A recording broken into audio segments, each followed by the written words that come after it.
Now give the floor to the representative of Algeria. Thank you, Mr. President. We value the organization by Pakistan of this timely meeting, and we convey our appreciation to Jean-Pierre Lacroix, Marta Poubi, and Zaid Rad al-Hussein for their insightful briefings. We also wish to pay tribute to the Blue Helmets and express our deep gratitude to the troops contributing countries for their commitment and also for their heavy sacrifice.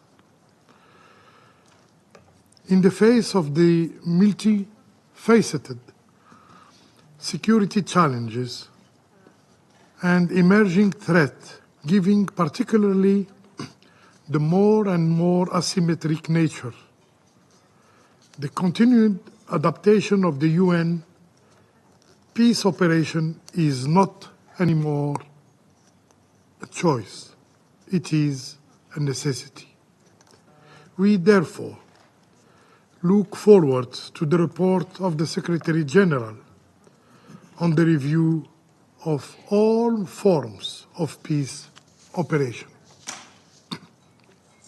And we call for inclusive and broad consultation during this process to ensure that all views, all perspectives are heard and are reflected.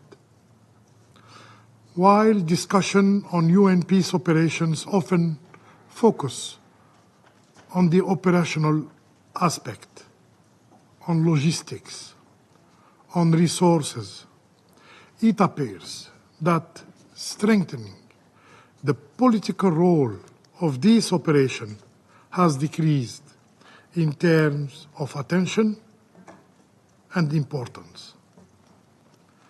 In the face of the current circumstances, the recommendation formulated in the Brahimi, my former boss, and the Hippo landmark reports remain valid, particularly on the primacy of politics. In this regard, we wish to underline the following point. First, UN peace operations are more effective when they are deployed in support of a well-defined political strategy. As illustrated in the Action for Peace Plus, the collective coherence and support behind a political strategy is a priority that needs to be put forward in the mandate of UN peace operations.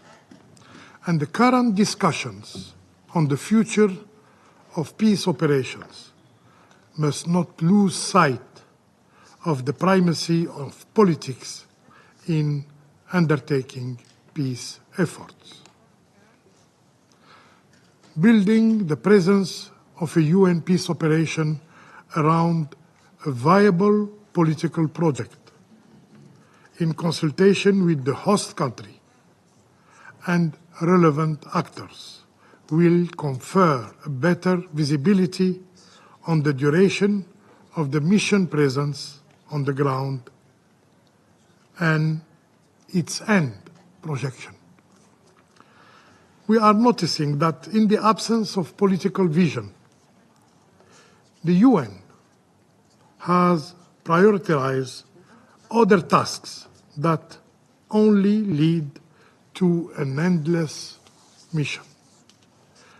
We therefore call for further effort by the United Nations peace operation to support national political strategies and assist in their inception in line with the national priorities, with the national vision.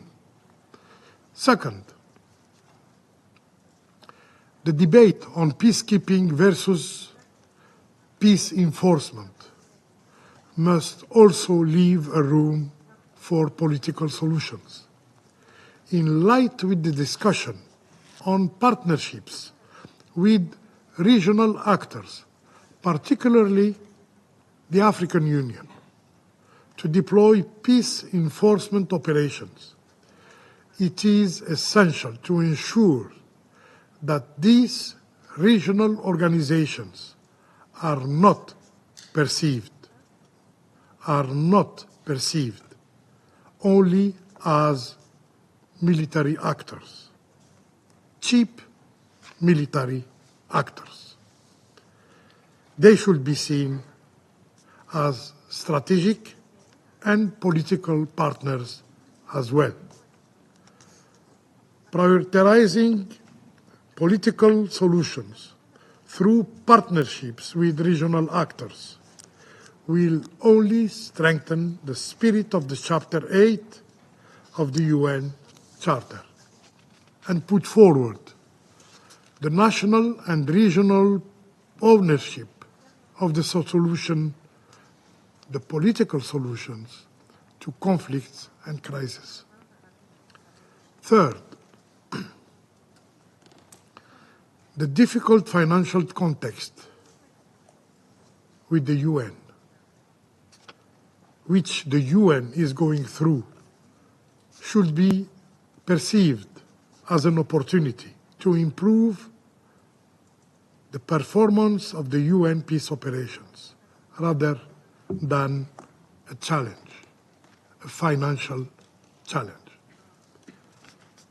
Rationalizing resources will have to come through inevitable streamlining mandates and conferring bigger role to good offices, to mediation, to prevention, and political missions.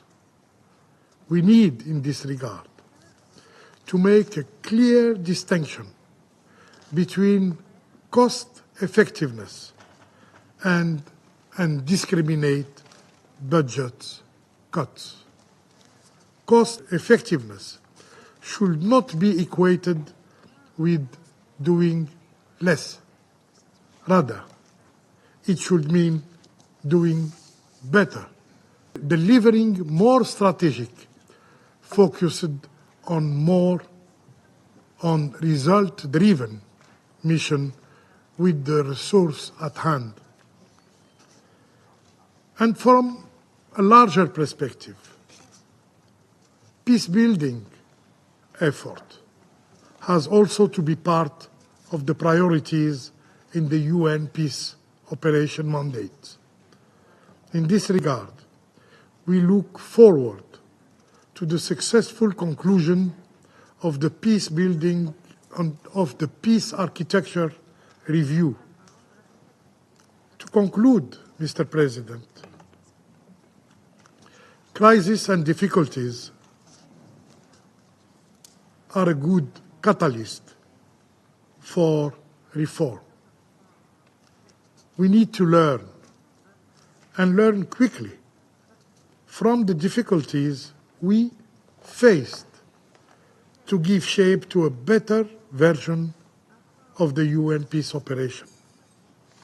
Despite the different realization, nobody can ignore mandates of UN peace operation are still discussed from a security and a military perspective, ignoring the importance of political solutions that are often limited to their simple expression.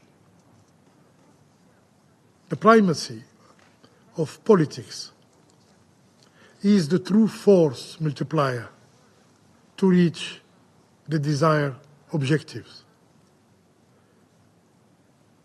Algeria reiterates its full commitment in advancing the discussions on the future of peace operation and stands ready to engage constructively in this regard.